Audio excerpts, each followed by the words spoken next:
सरकार की नीति से नीयत से तो नहीं लगती ये सामान्य वर्ग के साथ, अन्य पिछड़ा वर्ग के साथ, अल्पसंख्यक वर्ग के साथ कोई न्याय करेंगे। यदि इन्हें क्रीमी लेयर इन्होंने लागू कर दी होती तो क्या स्थिति होती। आज आप देख लो कि मध्य प्रदेश के आदिवासियों में कोई सिलेक्ट होते हैं कि IAS IPS और UPSC में कोई नहीं होते। कौन होते हैं सिलेक्ट? केवल मीणा लोग होते हैं। पूरे देश का आरक्षण कौन खा जाता है? मीणा लोग खा जाते हैं। कोई उम्मीद नहीं है, चूंकि सरकारों से उम्मीद हमने छोड़ दी, चाहे कांग्रेस हो और चाहे बीजेपी, दोनों ही फोटोकॉपी है एक दूसरे की। भाई आरक्षण जो दिया गया था केवल इसीलिए तो दिया गया था कि जो पीछे छूट गए उनको ऊपर बढ़ाया जाए। इसके लिए थोड़ी दिया गया था कि जो आगे बढ़ गए उन्हीं को हम बढ़ाएंगे और पीछे जो छूट गए उनको वहीं पे दबाएंगे। तो सरकार मतलब केवल 22% 23% लोगों के लिए ही सोचती है। बाद बाकी जो 78% लोग हैं, सामान्य, अन्य पिछड़ा, अल्पसंख्यक वर्ग, इनको जो है इनको भी आपस में भी लड़ाना चाहती है और कैसे भी इन तक फायदा नहीं। मध्य प्रदेश में पदोन्नति में आरक्षण, ये मुद्दा काफी समय से गरमाया हुआ है। 9 साल से प्रमोशन जो है वो अटका हुआ है, प्रमोशन की मांग अटकी हुई है और इसी को लेकर आज हम चर्चा करेंगे। KS तोमर जी हमारे साथ हैं, सपाक्स के अध्यक्ष हैं, संस्थापक हैं। आपका बहुत बहुत स्वागत है पब्लिक वाणी में। कुछ ही दिन पहले अभी अजाक्स जो है उसने याचिका लगाई थी इसको लेकर कि जो प्रमोशन के नियम है उसके संवैधानिकता को चुनौती दी गई है और कोर्ट ने भी कहा था कि जब आपको त्रुटियां मिली है तो आपको चैलेंज करना चाहिए। इस पर आपकी तरफ से क्या राय है कि ये संवैधानिक असंवैधानिक को जो उलझाया जा रहा है इस मामले में, तो ये कहां तक सही है? देखो, सबसे पहली बात यह है कि पदोन्नति में आरक्षण के जो नियम है जी, ये दोबारा से बनाने की जरूरत आपको क्या पड़ी कि जब आपके जो नियम 2002 के जो नियम थे वो नियम असंवैधानिक घोषित कर दिए गए। चूंकि वह नियम माननीय सर्वोच्च न्यायालय के द्वारा 2006 में M नागराज के फैसले के तहत जो शर्तें निर्धारित की गई थी उन शर्तों को पूरा नहीं करते थे, इसलिए वह नियम असंवैधानिक थे और इसलिए जो है माननीय उच्च न्यायालय ने उनको असंवैधानिक घोषित किया गया और उन्हें पदावनत करने के आदेश दिए गए। और चूंकि जब सरकार जो है दो तरह की बात जब करे कि एक तरफ तो वो कह रही है कि हमारे 2002 के नियम सही थे, तो एक तो इस बात के लिए लड़ रही है, दूसरी बात 2025 के नए नियम सरकार ने बना दिए। फिर जब आपने ये मान ही लिया है कि 2002 के आपके नियम गलत थे तो पहली बात तो उन नियमों से जो पदोन्नत हुए थे उन्हें आप रिवर्ट करिए। यदि आपने मान लिया है, यदि आपके नियम गलत हैं ये आपने मान लिया है, तो फिर उसको अपना जो सुप्रीम कोर्ट में जो आपने केस लगाया हुआ है वहां से जो स्टेटस को लिया हुआ है उसको आप वापस करिए, आप उनको जो है रिवर्ट करिए। यदि तो आपने रिवर्ट तो किया नहीं, आपने सीधे सीधे नियम फिर वही नियम बना दिए जिसमें कि जो माननीय सर्वोच्च न्यायालय की नागराज के फैसले की जो शर्तें थी और जो जनरल सिंह वाले जो केस है माननीय सर्वोच्च न्यायालय में, तो उसमें जो शर्तें दी गई थी उन शर्तों का आपने पालन नहीं किया गया। जैसे कि पहली शर्त है बैकवर्डनेस, कि बैकवर्डनेस का आपको सिद्ध करना पड़ेगा कि जिसको आप पदोन्नति में आरक्षण देना चाह रहे हैं वो बैकवर्ड है कि नहीं। दूसरा, उसी से लगी हुई दूसरी शर्त ये है कि भैया क्रीमी लेयर आपको दिखनी पड़ेगी। क्योंकि बैकवर्डनेस के लिए तो जनरल सिंह के फैसले में उन्होंने जो है उसको रोक दिया है, उन्होंने क्रीमी लेयर की बात को उठाया है। नागराज के केस में भी था कि जो क्रीमी लेयर में जो आ गए हैं उन्हें आप पदोन्नति में आरक्षण नहीं दे सकते। और दूसरी बात है, आपको एक डाटा देखना पड़ेगा कि वास्तव में इनके ये कम है पदों पे, क्या इनकी स्थिति बहुत ही ज्यादा खराब है और दक्षता प्रभावित ना हो। ये 3-4 चीजें आपको देखनी थी। वो जो नए नियम इन्होंने बनाए उसमें उन्होंने ये सब चीजें नहीं देखी। दूसरी बात कि आपने आरक्षण सीधे सीधे 36% दे दिया। भाई जितनी जनसंख्या है उतना आरक्षण आप कैसे दे सकते हैं? फिर आपने OBC को क्यों नहीं उनकी संख्या यदि 45% है या 50% तो क्यों नहीं उनको 50% आपने आरक्षण दिया? जो है कहीं ना कहीं आपने जो है OBC का भी आरक्षण खा गए आप उसमें। 36% यदि आप उसमें दे रहे हैं तो 36% आपने आरक्षण कैसे दे दिया? 20% आपने दिया है ST को और 16% आपने SC को दिया है। उनकी इतनी पॉपुलेशन है तो पॉपुलेशन के हिसाब से तो नहीं होना चाहिए था, या तो पॉपुलेशन का आधा होना चाहिए था। तो पहली बात तो उसमें यही गलत है, यही असंवैधानिक है कि आपने ये जो आरक्षण जो दिया है इसका जो परसेंटेज है वह गलत है। और दूसरे इफिशियंसी के लिए आपको ये देखना चाहिए था कि सीआर सबकी एक बराबर होनी चाहिए, तभी तो दक्षता मानी जाएगी जी। ये वो भी आपने 1 पॉइंट की सीआर में भी आपने छूट दे दी जो है कि उनको 1 पॉइंट सीआर की छूट दी जाएगी, तो वो भी नहीं करना चाहिए था।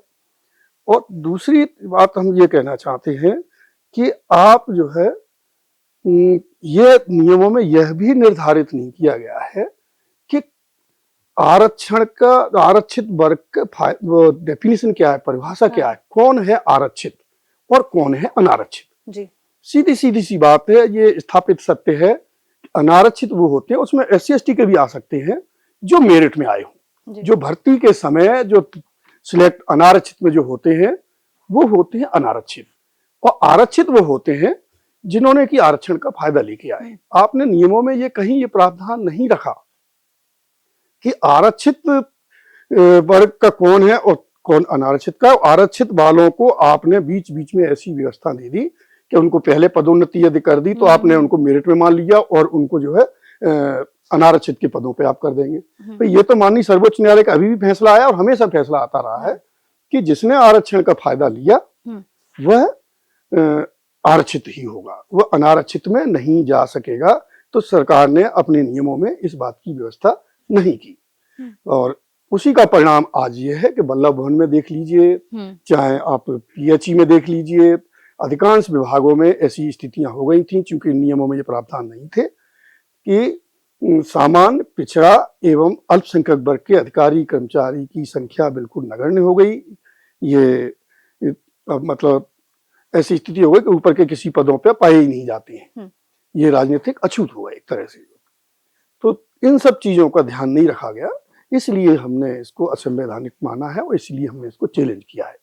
और उनके जो अजाक्स के द्वारा जो कहा जा रहा है कि उनको कहा जा रहा है कि हमको जो है अनारक्षित में वो किया जाए, लेकिन भैया जब आप नौकरी में आए हो उसको तो अनारक्षित मानते हैं। ये थोड़ी कि बीच में आप कुछ समय आप आरक्षित हो जाएंगे, कुछ समय आप अनारक्षित हो जाएंगे, कभी आप आरक्षण का फायदा लिए हुए हो जाएंगे, कभी आप मेरिट में हो जाएंगे, जंप करते रहेंगे कभी आरक्षित में कभी अनारक्षित में। ऐसा थोड़ी हो सकता है भाई, या तो आप आरक्षित में या अनारक्षित में। तो सरकार को इस नियमों में इस बात का उन्होंने बिल्कुल ध्यान नहीं रखा है, जिससे कि ऐसी स्थितियां बनेंगी कि आगे चल के सामान्य, अन्य पिछड़ा वर्ग एवं अल्पसंख्यक वर्ग के अधिकारी कर्मचारी कितने भी योग्य हो, कितने भी उनकी एजुकेशन ज्यादा हो उनसे, कितने भी वो उनकी सीआर अच्छी हो, कितने भी वो वरिष्ठ हो, तब भी उन्हें कोई पदोन्नति नहीं मिल पाएंगी। ऐसी इन नियमों में व्यवस्था कर दी गई। जी।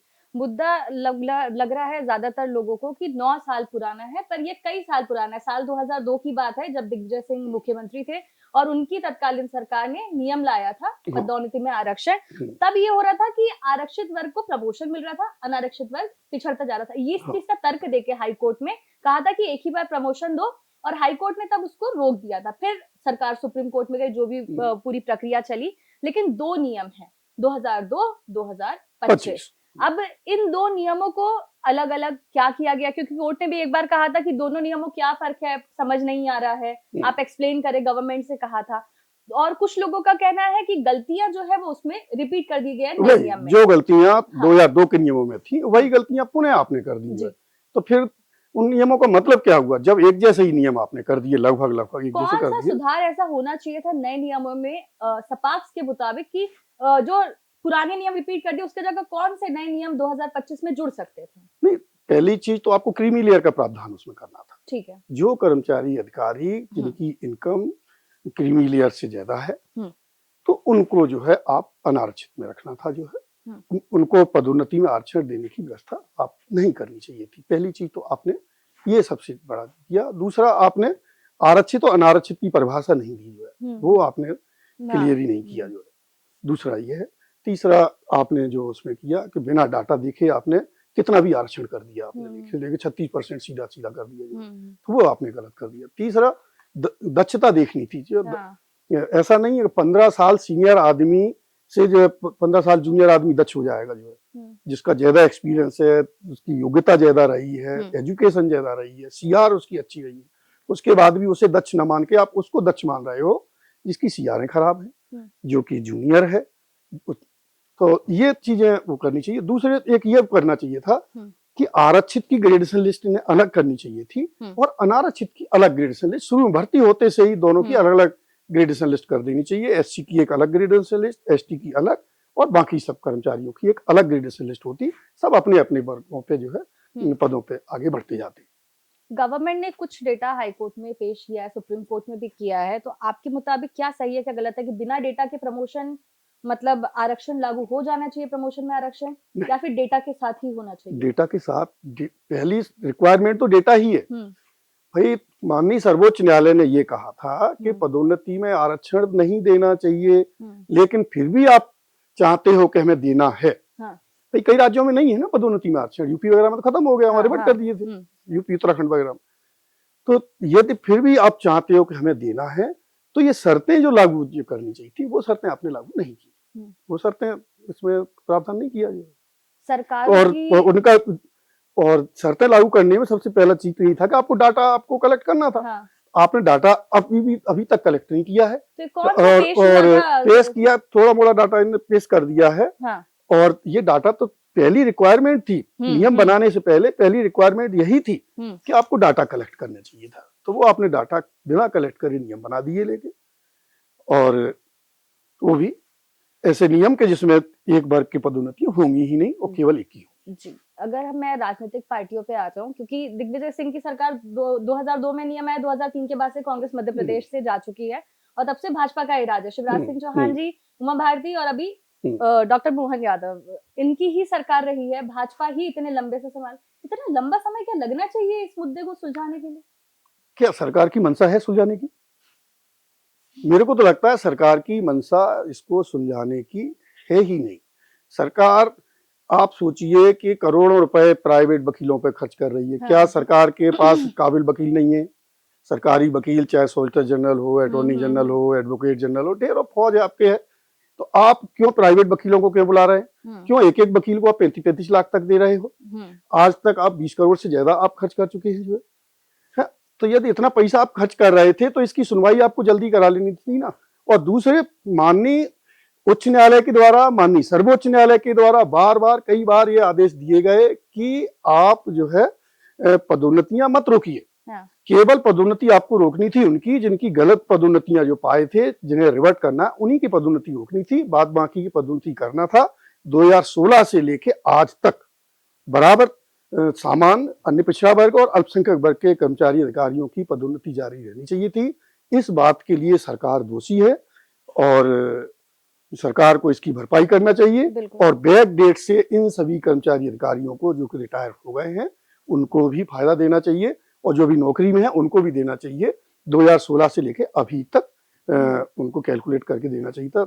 यदि इन्होंने पदोन्नति नहीं रोकी होती तो आज 2-2, 3-3 पदोन्नति तो वैसी मिल गई होती ना सामान्य पिछड़ा वर्ग को।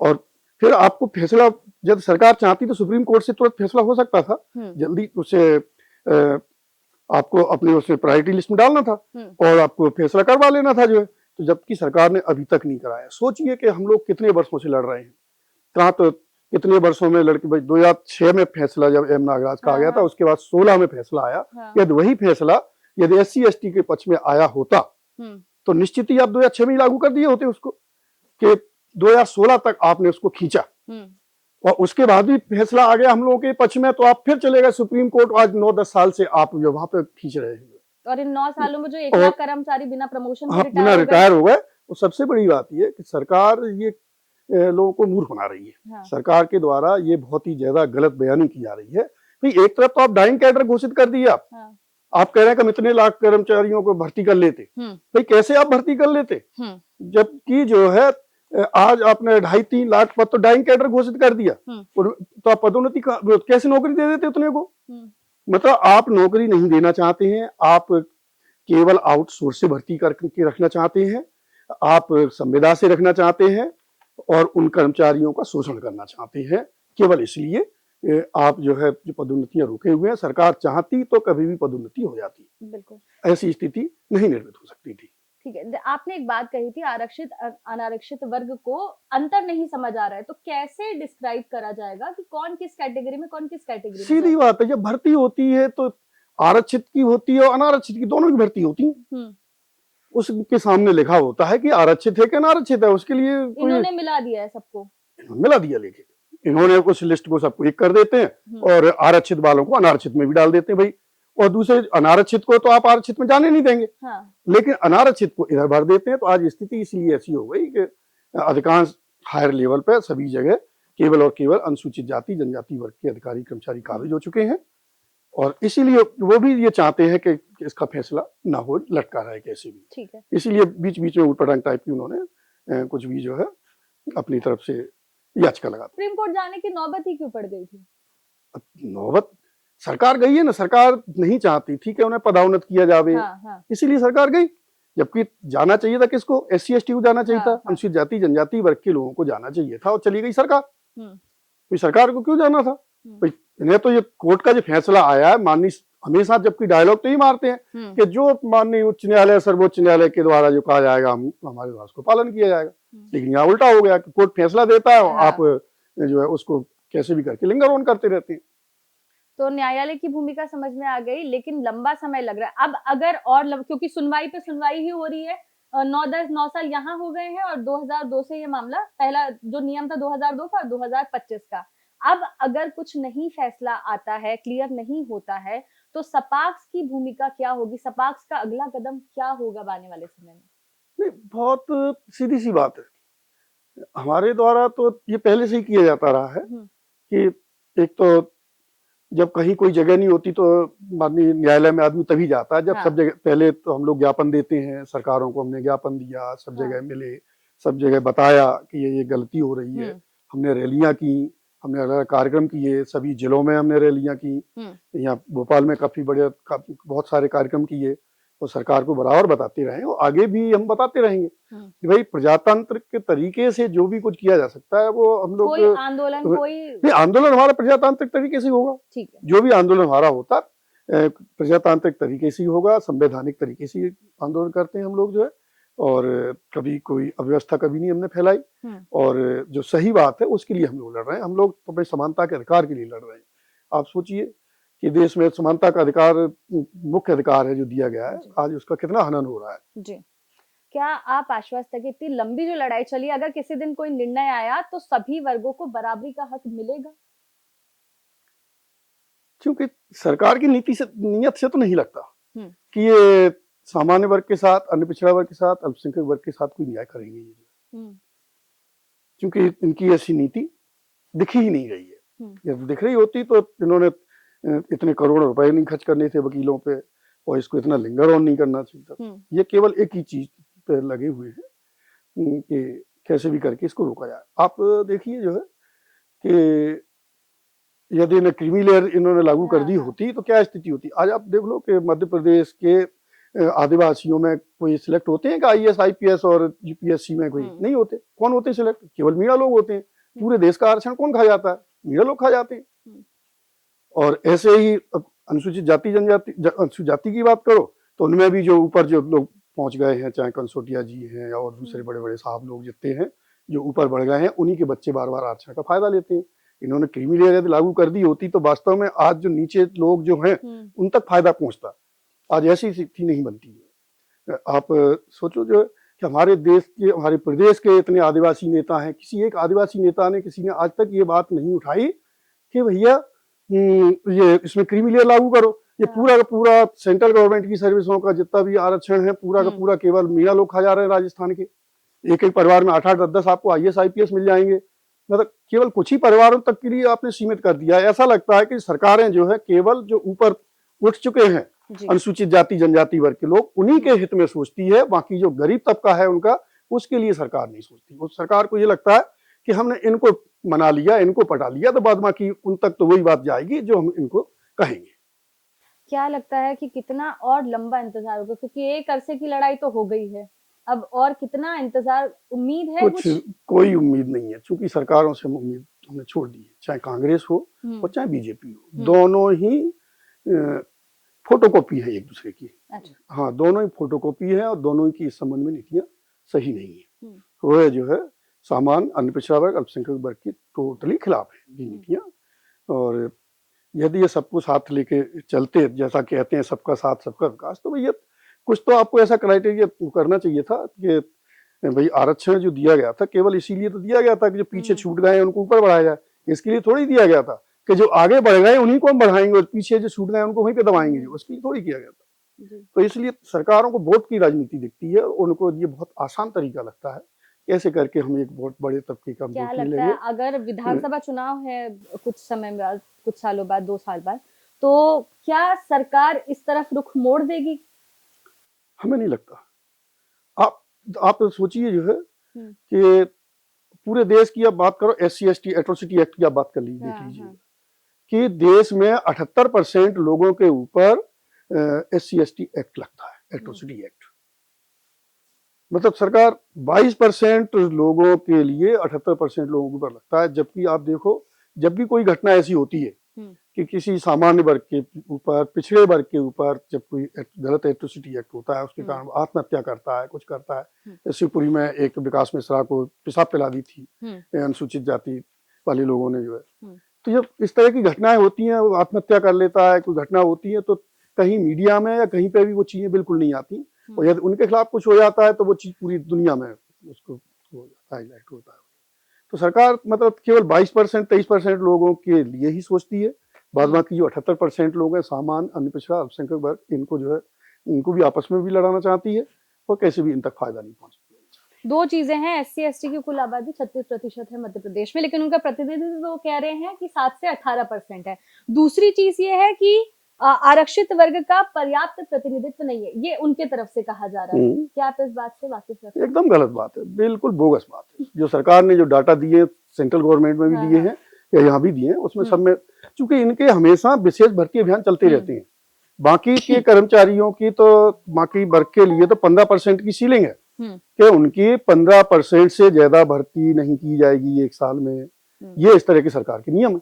जब 15% से भर्ती नहीं की जाएगी तो पद जो खाली रहते हैं तो इनके रहते हैं। और दूसरे आपने सामान्य और OBC को लगा दिया लेके जो है, तो 13% आपने उसमें रोक के रखा है। तो इनकी संख्या तो धीरे करके कम होती जा रही है और उनकी संख्या बढ़ती जा रही है, क्योंकि उनके हर साल जो है विशेष भर्ती अभियान चलते हैं। आप उनका बैकलॉग कभी खत्म नहीं करते, जो कि माननीय सर्वोच्च न्यायालय ने कहा है कि भाई एक निश्चित टाइम में उनको खत्म कर देना चाहिए। बैकलॉग ये नहीं अनवरत बहुत लंबे टाइम तक, अनिश्चित काल तक नहीं आप खींच सकते जो है। जबकि मध्य प्रदेश में बैकलॉग को जो है एक लंबे टाइम तक खींचा जा रहा है, जो कि बहुत गलत है। तो क्या उम्मीद हार गए हैं, लड़ाई जारी रहेगी आगे भी? नहीं, उम्मीद पे तो आसमान टिका है। हम लोग तो ये मान के चलते हैं कि आप ये अन्याय जो कर रहे हैं, एक बार तो आप अपनी सरकार खो चुके हैं इसी प्रकार के नियमों, गलत नियमों के कारण। आप एट्रोसिटी एक्ट के कारण, पदोन्नति में आरक्षण के नियमों के कारण आप एक बार अपनी सरकार गंवा चुके हैं। यदि फिर दोबारा से ऐसी स्थिति करेंगे तो कहीं ना कहीं ऐसी स्थिति फिर ना हो जाए कि आप जो है, ये तो आपका कोर वोटर था, जो कोर वोटर है उसको आपने ये मान के चल रहे हैं, आप ये कहीं जा नहीं सकता है। इसको एक साथ हम कितना भी अन्याय कर लें, कितना भी अत्याचार कर लें, इसकी नौकरी न लगने दें, इसे बिना जुर्म के अंदर करवा दें एट्रोसिटी एक्ट में, इसकी पदोन्नति ना होने दें, सरकार की कोई योजना इनके पक्ष में ना बनाए, कुछ भी कर लें, ये कहीं नहीं जाएगा। इसको कितना भी अत्याचार कर लें, कितना भी अन्याय कर लें, ये कहीं नहीं जा सकता है। सरकार ने ऐसा मान लिया है, तो इसलिए जो है, और उन, जबकि आप देख लीजिए कि अनुसूचित जाति का टोटल वोट BSP हो जाता है, इनको कोई वोट नहीं मिलता है, उसके बाद भी ये जो है इस तरह का ये करते हैं। बहुत बहुत धन्यवाद KS तिवारी जी हमारे साथ जुड़ने के लिए, और अपना तोमर जी हमारे साथ जुड़ने के लिए और अपना पक्ष रखने के लिए। तो सपाक्स का ये पक्ष था, प्रमोशन में आरक्षण 9 साल से इसकी मांग को लेकर अभी तक इंतजार हो रहा है। इंतजार कब खत्म होगा नहीं पता, लेकिन लड़ाई जारी रहेगी। खबरों के लिए आप देखते रहिए पब्लिक वाणी। नमस्कार।